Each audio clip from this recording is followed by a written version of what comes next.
नमस्कार, मैं हूं दिव्या। बिहारी न्यूज में आपका स्वागत है। आज है 31 मई दिन शुक्रवार। खबरों की ओर बढ़ने से पहले एक नजर सुर्खियों पर। राष्ट्रीय स्तर पर बिहार की इन 2 बिजली कंपनियों ने किया बेहतर प्रदर्शन। 1 जून को बिहार की 8 सीटों पर होगा चुनाव। इतने मतदाता करेंगे मतदान। बिहार के इन जिलों में लू को लेकर अलर्ट, तो इन जिलों में बारिश की है संभावना। पंकज त्रिपाठी की most updated Mirzapur season 3 series इस दिन होगी रिलीज। पैन कार्ड धारक ध्यान दे, आज नहीं किया ये काम तो हो सकती है परेशानी। इस बार T20 वर्ल्ड कप में ये टीम भारत के लिए बन सकती है खतरा। अब चले बढ़ते हैं अब तक के 25 बड़ी खबरों की ओर विस्तार से। BSF ने इतने पदों पर निकाली भर्ती। सिक्योरिटी फोर्स की तरफ से सब इंस्पेक्टर और हेड कांस्टेबल व कांस्टेबल के 162 पदों पर भर्ती आई है। इस भर्ती के लिए आवेदन प्रक्रिया 1 जून से शुरू है और आवेदन करने की अंतिम तारीख 30 जून है। इच्छुक उम्मीदवार इसके आधिकारिक वेबसाइट https://rect.bsf.gov.in पर जाकर आवेदन कर सकते हैं। भर्ती से संबंधित सटीक और अधिक जानकारी के लिए आप इसके आधिकारिक वेबसाइट और अधिसूचना को देख सकते हैं। राष्ट्रीय स्तर पर बिहार की इन 2 बिजली कंपनियों ने किया बेहतर प्रदर्शन। देश के कई राज्यों की बिजली कंपनियों को पीछे छोड़ बिहार की बिजली कंपनियां आगे निकल चुकी हैं। पिछले साल की तुलना में इस बार बिहार की दोनों ही वितरण कंपनियों ने केंद्र सरकार की तरफ से जारी किए गए रेटिंग में बढ़िया प्रदर्शन किया है। दोनों ही कंपनियों का प्रदर्शन वित्तीय और आंतरिक कार्यों के आधार पर काफी अच्छा रहा। रेटिंग के मुताबिक पिछले साल North Bihar Power Distribution Company Limited 45वें पायदान पर था, जो अब 37वें पायदान पर आ चुका है। वहीं Bihar Power Distribution Company Limited 47वें पायदान पर था, जो अब 38वें पायदान पर आ चुका है। आपको बता दें कि पूरे देश भर में बीते 12 वर्षों से बिजली कंपनियों की रेटिंग और रैंकिंग जारी हो रही है। केंद्र सरकार ने देश की सभी 55 बिजली कंपनियों की रेटिंग जारी की है, जिसमें सरकारी और गैर सरकारी दोनों ही बिजली कंपनी शामिल है। बिहारी पहचान में आज हम बात करेंगे अमिय चरण बनर्जी के बारे में। ये एक प्रसिद्ध गणितज्ञ और प्रोफेसर थे। इनका जन्म 23 जनवरी वर्ष 1891 में बिहार के भागलपुर में हुआ था। इन्होंने कानून की पढ़ाई भी की थी। ये 1953 से लेकर 1955 तक इलाहाबाद यूनिवर्सिटी के कुलपति भी रहे। इन्होंने भारत और विदेशों में कई विश्वविद्यालयों के लिए डॉक्टरेट थीसिस के लिए परीक्षक रहे। आज इनकी पुण्यतिथि है। ये आज के ही दिन वर्ष 1968 में दुनिया को अलविदा कह गए थे।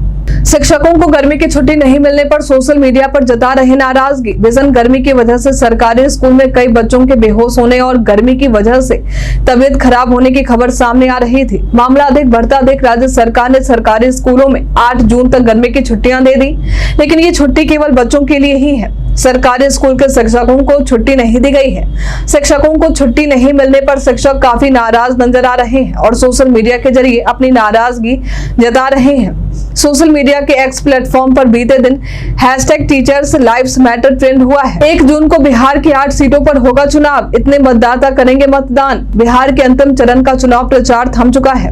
कल यानी 1 जून को आखिरी और 7वें चरण का चुनाव बिहार की 8 सीटों पर होगा, जिसमें पटना साहिब, पाटलिपुत्र, नालंदा, आरा, सासाराम, काराकाट, बक्सर और जहानाबाद शामिल है। इन सभी सीटों पर सुबह 7 बजे से मतदान शुरू हो जाएंगे और शाम के 6 बजे खत्म हो जाएंगे। आखिरी चरण के 8 सीटों पर कुल 1,62,04,594 वोटर्स मतदान करने वाले हैं। इन सभी सीटों पर कुल 134 उम्मीदवार चुनावी मैदान में हैं, जिसमें 12 महिलाएं शामिल हैं। क्या आपको पता है एक प्लेटफॉर्म टिकट से कितने देर तक रुक सकते हैं स्टेशन पर? आप ये तो जानते होंगे कि ट्रेन से यात्रा करने वालों को टिकट लेना जरूरी है, लेकिन क्या आपको पता है कि जो लोग स्टेशन पर अपने परिजन या जान पहचान वालों को छोड़ने या रिसीव करने आते हैं तो उन्हें भी टिकट लेना जरूरी होता है। इस टिकट को हम प्लेटफॉर्म टिकट कहते हैं। ये टिकट 10 रुपए की मिलती है।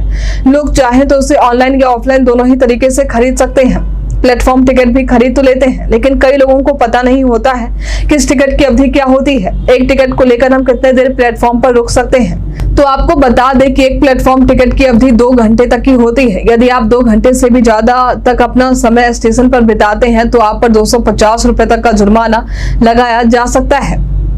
बिहार के 39 वरीय अधिकारियों ने अपनी संपत्ति का ब्यौरा नहीं किया जारी। राज्य सरकार ने बिहार के वरीय अधिकारियों को संपत्ति का ब्यौरा देने के आदेश दिए थे, लेकिन राज्य सरकार के आदेश के बावजूद भी प्रदेश के 39 वरीय अधिकारियों ने अपनी संपत्ति का ब्यौरा घोषित नहीं किया है।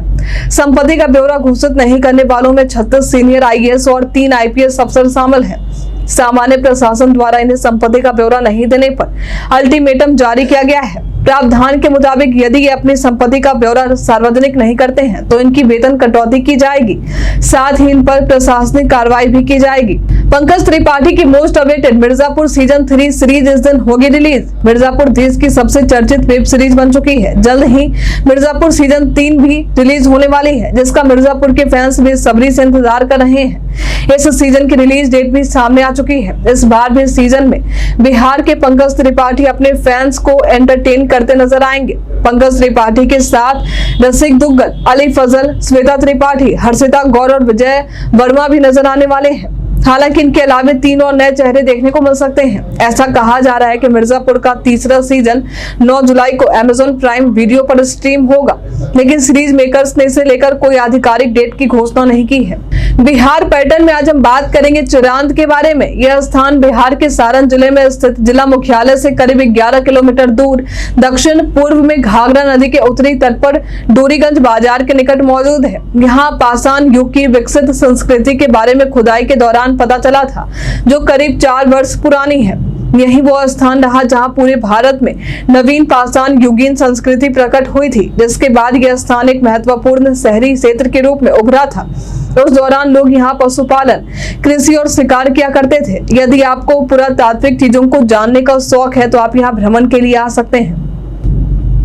बिहार विमेंस कबड्डी लीग के 6 टीमों की हुई घोषणा। बिहार विमेंस कबड्डी लीग के लिए बिहार राज्य खेल प्राधिकरण ने 6 टीम की घोषणा कर दी है। इन 6 टीमों में सीतामढ़ी सेंटिनेल्स, पटना पेलिकेन्स, मगध वॉरियर्स, नालंदा निजांस, सिवान टाइटंस और सारण स्ट्राइकर्स शामिल है। सभी टीमें 10 से 16 जून तक खिताब के लिए आपस में भिड़ेंगी। आपको बता दें कि बिहार में पहली बार महिला कबड्डी लीग का आयोजन किया जा रहा है। इस प्रतियोगिता का आयोजन पाटलिपुत्र स्पोर्ट्स कॉम्प्लेक्स में होने वाला है। पैन कार्ड धारक ध्यान दे, आज नहीं किया ये काम तो हो सकती है परेशानी। अगर आप पैन कार्ड धारक हैं तो ये खबर आपके लिए बहुत ही जरूरी है। दरअसल पैन कार्ड को आधार से लिंक करवाना बेहद ही जरूरी कर दिया गया है। यदि आप ऐसा नहीं करवाते हैं तो 1 जून से आपकी मुश्किलें बढ़ सकती हैं। पैन को आधार से लिंक नहीं करवाने पर 2 गुना TDS का भुगतान करना पड़ सकता है। आयकर विभाग द्वारा इस संबंध में सर्कुलर जारी किए गए हैं। यदि करदाता यानी जो टैक्स पे करते हैं और वे ऊंचे दर पर टैक्स की कटौती से बचना चाहते हैं तो 31 मई तक अपने पैन को आधार से लिंक करवाना जरूरी है। यदि आप ऐसा नहीं करते हैं तो आपको भारी नुकसान का सामना करना पड़ सकता है। इस वजह से बिहार के विश्वविद्यालयों के बजट को नहीं मिली स्वीकृति। विश्वविद्यालयों के बजट प्रस्ताव की समीक्षा के लिए 15 से 29 मई तक शिक्षा विभाग ने बैठक बुलाई थी। इस बैठक में विश्वविद्यालयों के कुलपति समेत अन्य पदाधिकारियों को शामिल होना था, लेकिन शिक्षा विभाग द्वारा बुलाए गए इस बैठक में केवल कामेश्वर सिंह संस्कृत विश्वविद्यालय दरभंगा के ही कुलपति शामिल हुए थे। अन्य विश्वविद्यालय के कुलपति के नहीं आने से बैठक नहीं हुई और बैठक नहीं होने के कारण बिहार के विश्वविद्यालयों के वित्तीय वर्ष 2024-25 के बजट को स्वीकृति नहीं मिली है। बजट स्वीकृति नहीं होने के कारण वेतन, पेंशन और नए मदों में राशि भी नहीं भेजी जा रही है, जिससे विश्वविद्यालयों का संकट और बढ़ चुका है। कई शिक्षक और शिक्षकेतर तो ऐसे हैं जिनका वेतन जनवरी महीने से ही नहीं मिला है। वहीं फरवरी महीने से किसी को भी वेतन या पेंशन नहीं भेजा गया है। उपस्थिति दर्ज करवाकर स्कूल से गायब हुए शिक्षक, शिक्षा विभाग ने की कार्रवाई। शिक्षा विभाग सरकारी स्कूलों और शिक्षा व्यवस्था में सुधार के लिए कई कोशिशें कर रहा है। देरी से आने वाले शिक्षकों के वेतन में कटौती की जा रही है, साथ ही लापरवाह शिक्षकों पर सख्त से सख्त कार्रवाई की जा रही है। अब इसी कड़ी में अररिया जिले से जांच के दौरान पाया गया कि स्कूल पहुंचकर और हाजिरी बनाने के बाद 15 शिक्षक स्कूल से गायब हैं। साथ ही मिशन दक्ष के तहत संचालित हो रही कक्षाओं में भी एक भी बच्चे उपस्थित नहीं थे, न ही शिक्षक पठन पाठन में कोई रुचि ले रहे थे। इस मामले के सामने आते ही डीईओ ने इस मामले को गंभीरता से लिया और आधा दर्जन शिक्षकों के 1 सप्ताह और 5 शिक्षकों के 1 दिन के वेतन में कटौती कर ली गई। गोपालगंज के पुलिस कप्तान ने जिले के लापरवाह थानाध्यक्षों पर की बड़ी कार्रवाई। गोपालगंज के पुलिस कप्तान स्वर्ण प्रभात अभी एक्शन मोड में आते दिख रहे हैं। उन्होंने पूरे जिले के थानों में लंबित केस की समीक्षा की है और कार्य में लापरवाही बरतने वाले और निर्देशों का पालन नहीं करने वाले सभी थानाध्यक्ष और अपर थानाध्यक्षों पर कार्रवाई की है। इस कार्रवाई के तहत तो इन सभी के वेतन पर रोक लगा दिए गए हैं। स्वर्ण प्रभात ने बताया कि सभी थाना को ई कोड से मिलान कर जिले में लंबित केस की सूची उपलब्ध करवाने का निर्देश दिया गया था, लेकिन समय सीमा के अंदर लंबित केस की सूची उपलब्ध नहीं करवाई गई है।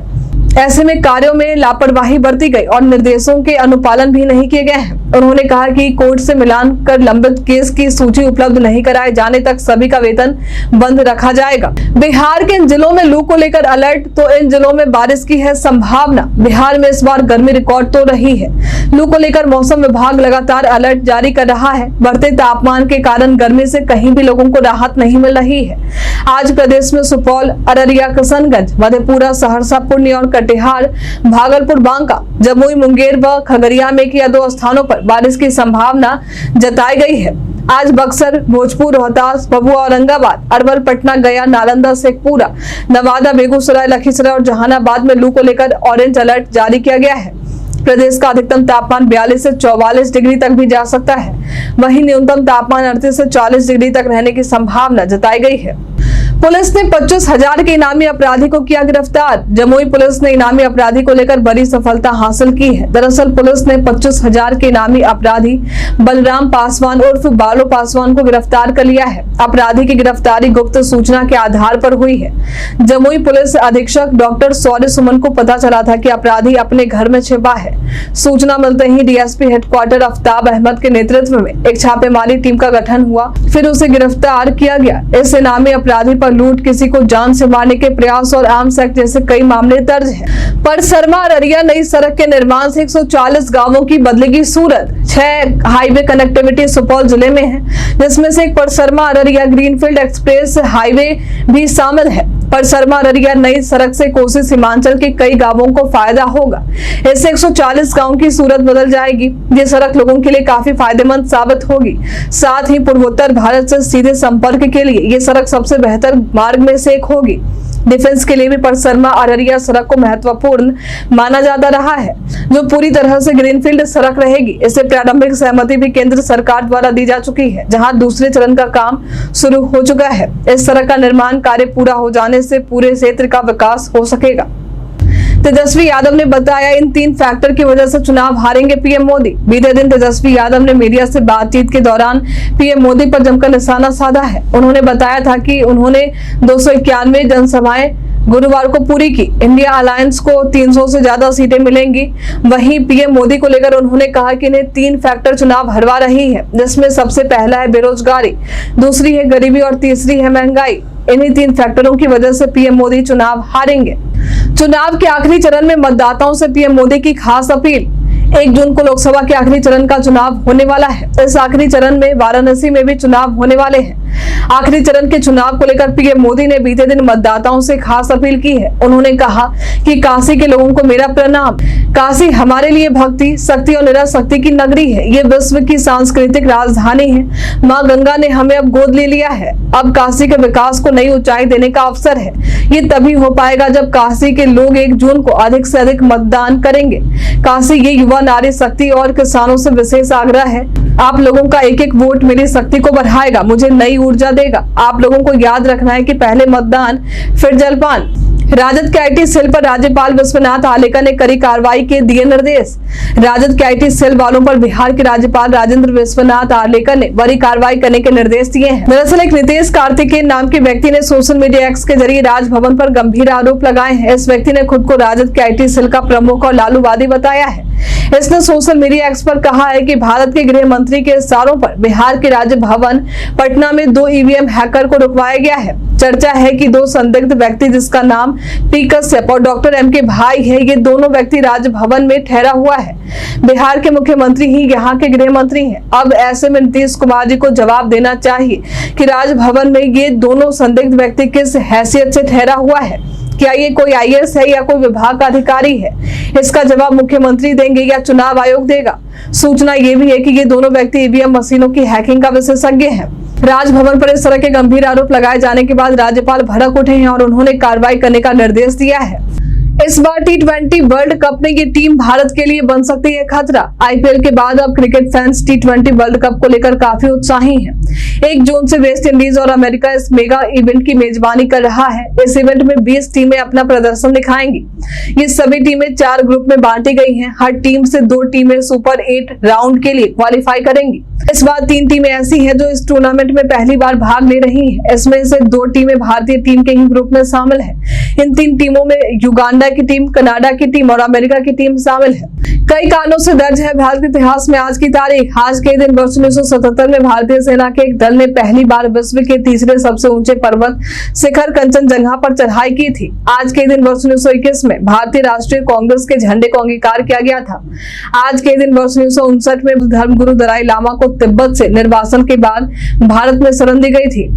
आज के दिन वर्ष 1774 में भारत में पहला डाक सेवा कार्यालय खोला गया था। आज के दिन वर्ष 1867 में बंबई में प्रार्थना समाज की स्थापना हुई थी। आज के दिन वर्ष 2010 में भारत में मान्यता प्राप्त हर प्राइवेट स्कूल में गरीब बच्चों के लिए 25% सीटें आरक्षित करने का कानून बनाया गया था। आज के वायरल खबर में हम बात करेंगे पैरासीटामोल टैबलेट को लेकर वायरल हो रहे इस दावे के बारे में। इन दिनों सोशल मीडिया पर पैरासीटामोल टैबलेट को लेकर अजीबोगरीब दावे किए जा रहे हैं। दरअसल ऐसा कहा जा रहा है कि पैरासीटामोल टैबलेट के P500 वेरिएंट में माचुपो नाम का एक घातक वायरस मौजूद है, लेकिन आपको बता दें कि ये खबर पूरी तरह से फर्जी है। इस दावे की सत्यता से कोई लेना देना नहीं है, इसलिए इस तरह की फर्जी खबर पर विश्वास करने से बचें। PIB फैक्ट चेक ने भी इस खबर को फर्जी बताया है। IIT मद्रास ने लॉन्च किया 3D प्रिंटेड वाला दुनिया का पहला रॉकेट। इंक्यूबेट किए गए स्टार्टअप अग्निकुल कॉस्मोस ने IIT मद्रास में गुरुवार को single piece 3 dimensional printed engine वाला दुनिया का पहला रॉकेट लॉन्च किया है।